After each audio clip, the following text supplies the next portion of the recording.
Assalamu alaikum and welcome to Perspective. We'll be talking about, of course, we've seen as far as the Taliban, the rejection of the offer by Pakistan. We've seen the Foreign Office spokesperson say categorically that Pakistan does not want to. This is an insult to Pakistan's victims of terrorism as far as this offer of mediation by Afghan Taliban are concerned. We'll be talking about the ramifications overall, of course, of the terrorism that we've seen, the recent spate of terrorism that we've seen as far as Pakistan is concerned.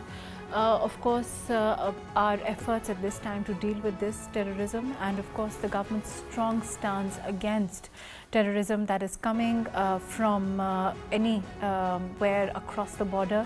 Prime Minister Shehbaz Sharif, President Asif Ali Zardari and Interior Minister Mohsin Naqvi have all emphasized a zero tolerance approach to any and all terrorism. Of course, we saw the Prime Minister visit Baluchistan to assess the situation firsthand, also reiterating that the government's determination to eradicate any and all terror from the soil of Pakistan. I have with me today Hassan Khan, who is an Afghan affairs expert. We also have with us Sarfaraz Ahmed Rana, who is an IR expert and security analyst. Thank you for being with us. We have with us Salman Javed, who's Director, Pak-Afghan Youth Forum. Thank you for joining us today. And Brigadier Waqar Khan, who's a defense analyst. Thank you for joining us today. I'm going to go to Brigadier Sahab and then come to the studio. Brigadier Sahab, there is, we've seen this rejection for a while as far as Pakistan is concerned. We have been, there's a no tolerance policy, there's no doubt about that. But as far as the Afghan Taliban are concerned, as far as the Afghan government are concerned, Pakistan has for a while empathized with the people of Afghanistan and, of course, the situation that they find themselves in. At this time, how do you look at the statement that has come from the Foreign Office spokesperson, and how do you look at the overall situation as far as Pakistan, our stance on terrorism, of course, and the effort that is underway to eradicate any and all form of terrorism?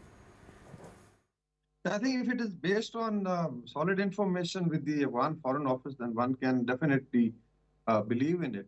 But for last 3 years, Pakistan have been, I think, highlighting, sharing intelligence at all levels. One is intelligence level, military level, then you have political level. Our defense minister was there. We have special representatives. And now in, I think, third decade of 21st century, it's very difficult to actually hide the movement and logistics and whatnot, because you have drones, satellites, and Pakistan has a lot of friends. Pakistan has a lot of human intelligence within Afghanistan. So you have China, you have Iran. And mind you, Iran is also, I think, constructing a wall on the Afghan border. I'm sure it is because of some reason why they're spending billions of dollars. So everybody in the region is, I think, apprehensive. And Afghan Taliban have, I think, two options. One is, of course, to use terror as a tool of policy and then basically spoil relationships, because then it starts affecting the Afghan people also. And then become isolated. Pakistan was one of the first countries to host investment conference, prod other nations, including United Nations, to unfreeze the assets and then, of course, fight for them diplomatically. I think we had one of the few capitals which was supporting Taliban. So if we get what is coming in return, I think that is very, very unfortunate. But let's hope that the current statement is with an intent which is positive. There's a genuine feeling, because evidence is there. Even United Nations reports, you had regional countries, Moscow format, they were warned last year in September to stop these terrorist factories, because it was affecting even Moscow. You've seen terrorist attacks, Daesh attacking in Iran, and then Pakistan has been a constant, I think, a target. There are hostile agencies, I would say, even from the West and India, who are trying to, I would say, give some dollars and then get the job done from terrorist outfits like Waqar. But I think ultimately Taliban has to realize that Pak-Afghanistan are twins and we have to live and survive together. And definitely it is for the benefit of people of Afghanistan. Do you think that realization is there in the Afghan government? Because, for a while we've been talking about this, the Afghan people and the Afghan government, we can perhaps differentiate between the two, and the stance that we've seen as far as the Afghan Taliban government is concerned on this issue.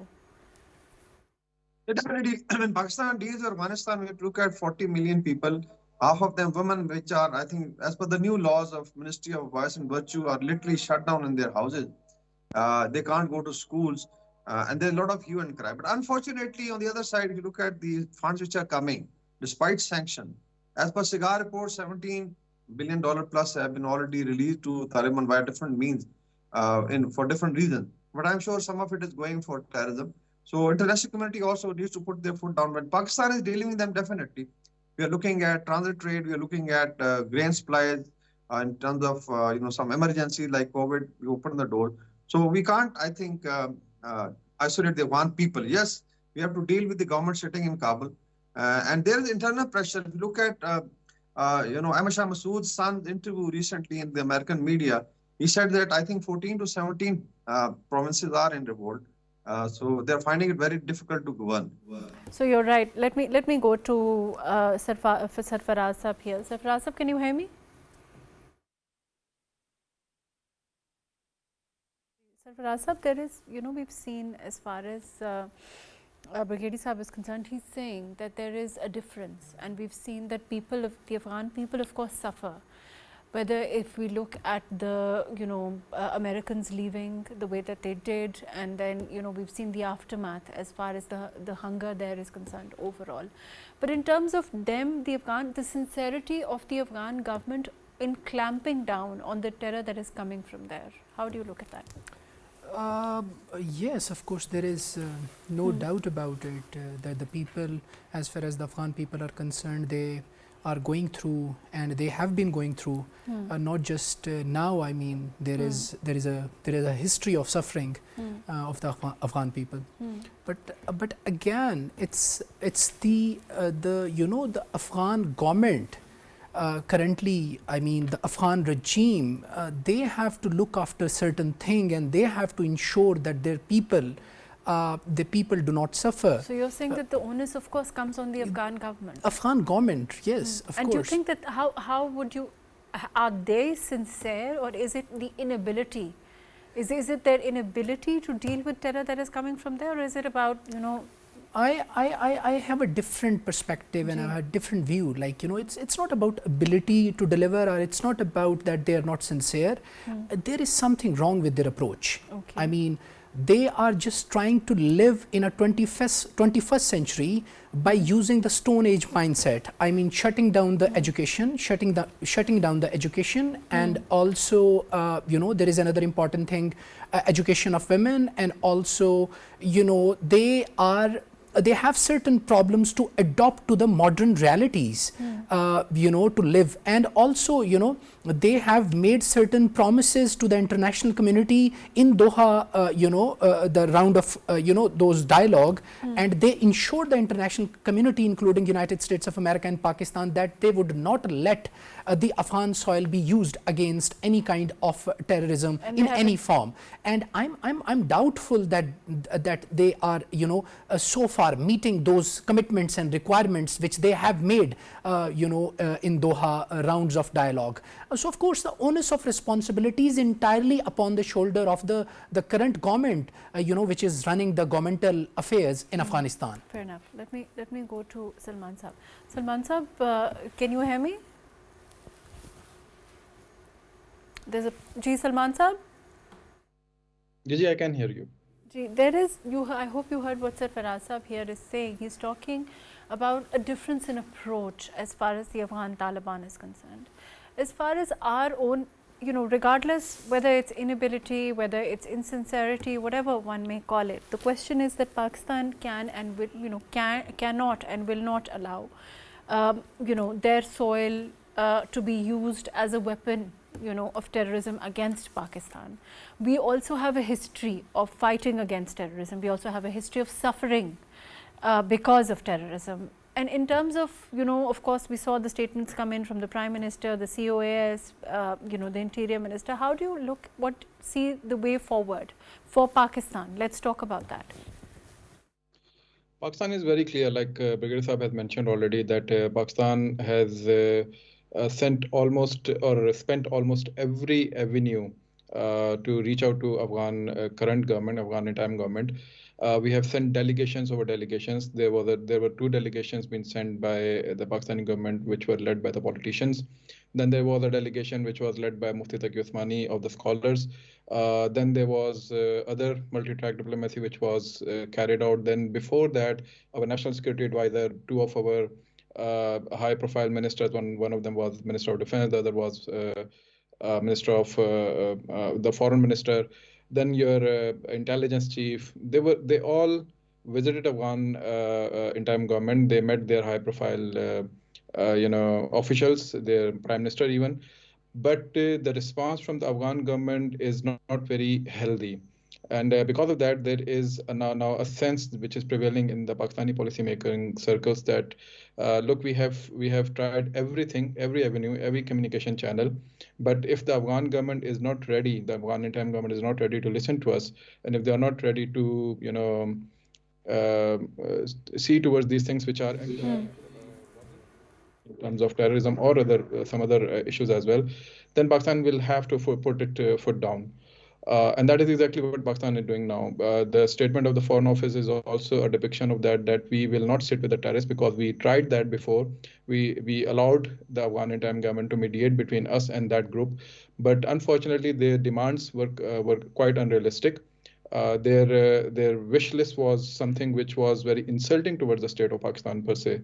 So Pakistan is very clear about it. So what Mr. Rana also mentioned, that Pakistan is very clear about its methodology now, that we will only talk with the Afghan interim government who is actually sheltering them. We will not going to sit with the terrorists. So Afghan interim government will have to ask these people either to come back to Pakistan and surrender, and then obviously the people over here who will carry out the jirgas or who will carry out the judicial system over here, they will try these people and they will decide their future. And those people who will not surrender to the state of Pakistan, Pakistan will go after them, whether they are sitting inside Pakistan on the soil of Pakistan or whether they are in Afghanistan. Pakistan has already set this precedent by three major cross-border airstrikes.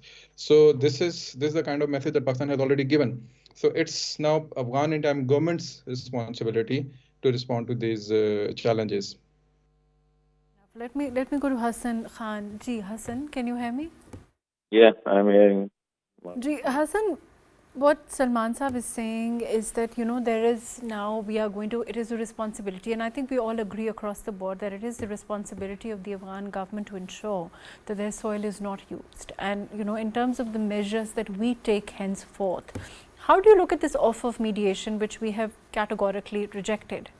How do you look at this, in terms of, it's of course too little too late also, because we've been trying to get this message across to the Afghan government for a while that we will not tolerate terrorism, against Pakistan. Thank you, Mahrukh. I think it's Pakistan policy of late. I think it's the best policy that no more negotiation with the terrorists. And I think once we declared them as Khawarij, so that door has been permanently closed. And I think they should have now, by now, they would have got the message that the door for any sort of negotiation, because with Khawarij, with Fitna Khawarij, it needs to be eradicated completely. And yes, I agree with Salman that Pakistan's stand, that Pakistan is ready to negotiate, to talk to Amarat Islamiyah, the Afghan Taliban, but will not talk to any terrorist network, especially using the foreign land and killing people, not accepting the Pakistan constitutions, targeting the Pakistan security and the police officials and even the ordinary people.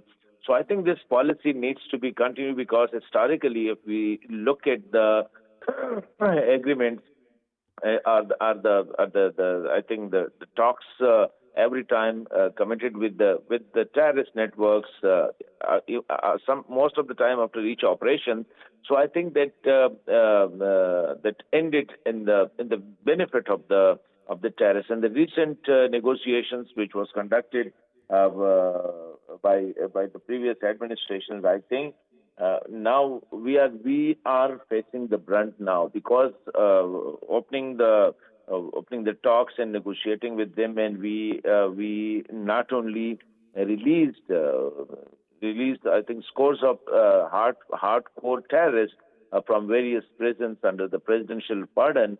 I think we also allowed them space and time also to roam around and to see to observe the situation. So I think instead of now repeating the mistake again and again, Pakistans need to stick to this policy of shutting down the door for negotiations with the terrorist networks, especially the TTP, etc. And it should be permanently closed. There shall be no leniency on this. But however, I think one thing I want to say, at the moment, Pakistan security apparatus is engaged in reaching out to the hideouts of the terrorists, these militants, whether in the faraway borderlands or inside KP, etc. I think there needs to be a holistic policy. At the moment, I may be wrong, but this is what I am seeing, that the provincial government is least concerned about the security situation in Pakistan. You might know that the chief minister recently, when he was in Banu, and there he announced that all the operations will be done by the provincial police. But you know, whether the provincial police is equipped that much to face these terror who are having, I think, access to the world's most sophisticated weapons, etc. And in the same vein, I see that the federal government is quite unfortunate that maybe due to the differences between the provincial administration and the provincial political leadership and the central government political leadership, that side is being, to me, I see that it is being ignored. And we need not to wait for a day. On that note, I think I want to come back and talk more about this. I think you've raised some very relevant points when you talk about, you know, as far as reaching out to terrorist havens are concerned, and also as far as provinces are concerned. We've seen as far as KP is concerned, perhaps there has to be, a rethink as far as, coming on one page on this crucial issue is concerned.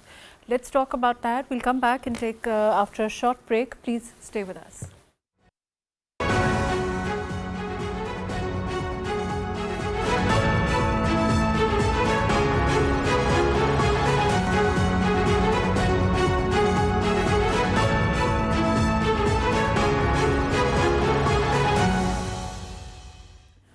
Welcome back. We've been talking about security challenges as far as Pakistan is concerned, and particularly let's focus on Baluchistan. Ji, Sarfaraz sahab, as far as Baluchistan is concerned, we've seen that, recently the way that, Baluchistan soil, we've seen so many people die there. As far as security challenges for us particularly, let's talk about Baluchistan and how we can, deal with the security challenge there particularly.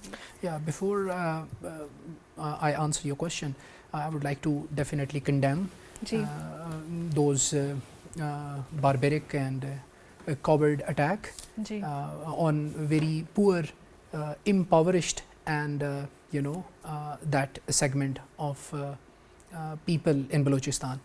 That is indeed reprehensible, and it is reprehensible in a way that those who attacked and those who are not condemning those attacks should also be condemned, because there is a pattern here around. More than 50 people have lost their No, lives. more than 70 people have been died, right? And another thing, as far as now the security is concerned, Pakistan should now be looking at a comprehensive national security outlook that definitely makes of various dimensions. For example, currently, my understanding as far as my analysis about security is concerned, that Pakistan currently is just looking at one dimension, that is, of course, the military approach, the harder approach. That should be there, of course. We should be following the carrot and stick policy. Those who understand the language of carrot, we should be using the carrot, and those who understand only the policy of stick, the policy, the only language they understand, that is power. Pakistan, the military forces, security forces, paramilitary forces, on the same page, using the use of force as well. Number one. Number two, there are other security dimensions as well. For example, when it comes to comprehensive security outlook, that is the economic security, which is quite important. Why? Because I was looking at the picture in Baluchistan, that is like, in terms of education, Baluchistan is basically, has the lowest level of literacy in Baluchistan, which is a little more than 50%. So that should be addressed as far as economic security is concerned. And also we find a political division among the political stakeholders in Baluchistan. For example, we had heard that, there are a couple of political stakeholders who had not attended yesterday's Apex committee meeting. So they should be taken on board, and they should be, made understand that the security is quite critical in Baluchistan, right? So the political security, the dimension of political security in terms of, comprehensive thing, that should also be taken care of. There is another security, which is, for example, economics. There must be various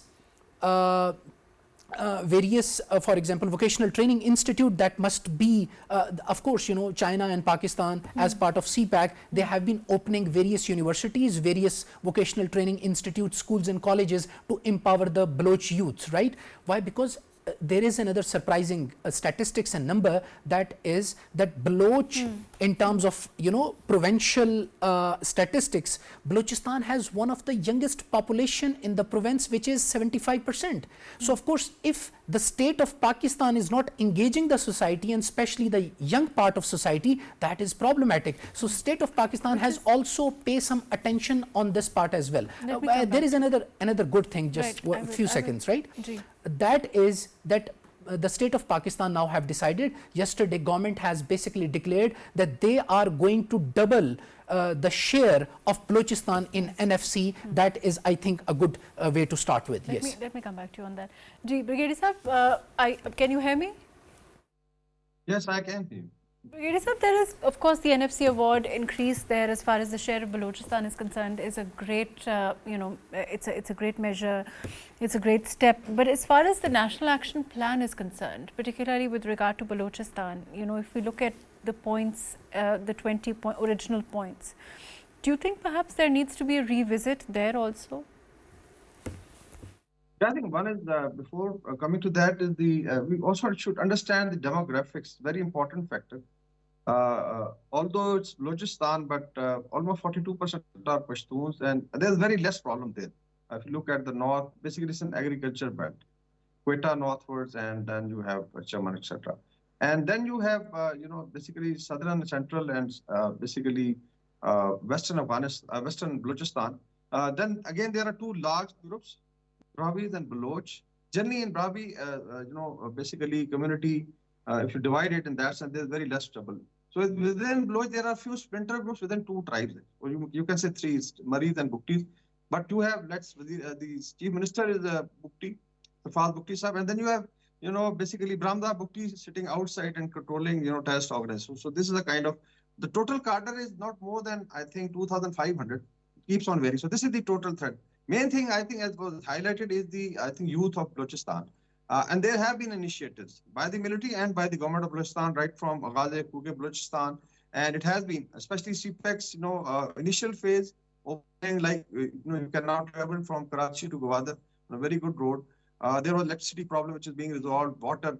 And then our institutes, like in Quetta, Gwadar, Gwadar Institute of Technology has come up, and development is taking place. But I feel that, like, Recordec is going to be launched, is going to start production in 2027. It's very near.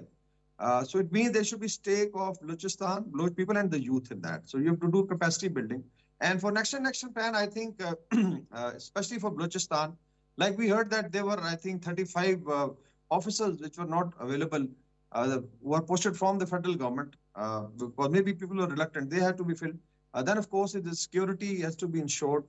Then is also legal aspect. Like, there are category A and B areas. A means that it's district boundary and the highway, and police cannot operate outside that. Even if there are terrorists, sitting across the road, it is outside. So policing has to be made, better, given more powers. Then come levies, frontier corps, and the army. So I think there are a lot of issues they may have been discussed. And in case we can implement national action plan, all the more better for it. But I foresee that there's a lot of scope, which part of the mainstream and the perception, God forbid it is in revolt being, peddled by India and some hostile agencies, is totally wrong. 90% people are with the state of Pakistan. So you can say there is a bewildered element which has to be done through development, engagement, and empowerment. Let's talk on that. Salman Saab, there is, development, engagement, some is what Brigadier Saab is talking about.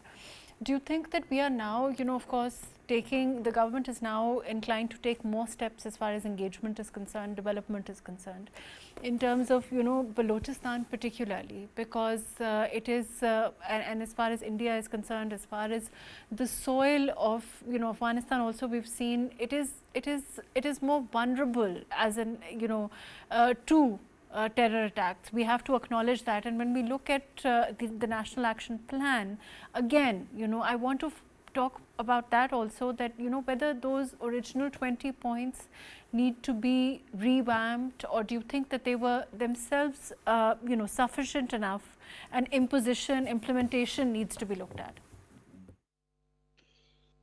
As far as Balochistan is concerned, I'll be a little objective and blunt over here. I first visited Balochistan back in 2009, and after that in 2011, and recently I was also there. And unfortunately, the kind of infrastructure, the development that we all talk about, or the kind of grants that we all talk about, I cannot see it materializing on the ground. So this is the kind of incapacity at our end, on the states or government's end, that needs to be mitigated, because this is something which then leaves a gap, and it leaves a gap for the hostile agencies as well to exploit it as a fault line. So I think this is one of the aspects that instead of someone else championing all these grievances, we should be the Pakistanis and the government and the state, to step up and talk about it, raise our voices, concerns, and try to deliver all these promises which we actually talk about over and over again over the period of many years. I'll give you just one example, that Balochistan geographically is 44% of the whole of Pakistan, and almost the population over there is even less than the total population of Islamabad, Lahore, and Karachi. And even then, we are unable to govern that territory in a proper manner. There are other challenges, I understand that, but the main challenge, which I think from the government state side, is to deliver all those promises of infrastructure development, education, health, basic necessities, and amenities to these people who are living over there. That is one part of the issue or problem. The other issue is that obviously when you leave such gaps and fault lines, then there are people sitting across the border in any territory, be it Afghanistan, Iran, or be it some other third country like India, who might be using that soil to engage proxies inside Balochistan or our other conflict zones. That is bound to happen. That is inevitable. So they are using that, and they will continue to do that, and we will obviously be in a reactionary mode for God knows. But in terms of, let me go to Sarfaraz Saab. Sarfaraz Saab, as far as Chinese support is concerned, even with, we've seen as far as our challenge to security that we've seen recently, China has stood by Pakistan unfalteringly. Their rising support, there is amid these kind of challenges. How do you look at this? And of course, the fact that we of course need that support. Mahrukh, there is an important thing to understand here, which is China never and does not mind supporting Pakistan at any level, be it financial level, economic level, diplomatic level, political level. But again, China has limits to support Pakistan when it comes to putting your own house in order. And that should not be debate, as Brigadier Waqar mentioned about that 90% of the Baloch people are with Pakistan. I would say 99.9% Baloch people are with the state of Pakistan. They are supporting the cause of Pakistan. But the problem is that 0.5% people who feel resented, they have certain grievances. The state of Pakistan should reach out to that 0.4%. Why? Because they are more vulnerable and they can easily be exploited, right? By the fully anti-Pakistan element, roaming around. And we know that, there are various dangerous networks of spies and terrorist and militant networks, they are operating around in this territory in Afghanistan. And we see that, we had captured certain spies, the Indian spy, that is the example of that. So that is important. As far as China is concerned, China is willing to, support Pakistan, as I mentioned, at any level. Now, they agreed to roll over Pakistan's $12 billion recently. Why? Because Pakistan cannot pay back that $12 billion, why? Because Pakistan is currently dealing with IMF. I mean, what do you expect more from China? That China is basically being very gracious and generous to the extent that they are willing to, roll over their debt, which is due in this year of $12 billion. That is a huge amount. So of course China is willing, but of course the onus of responsibility again on Pakistani shoulder.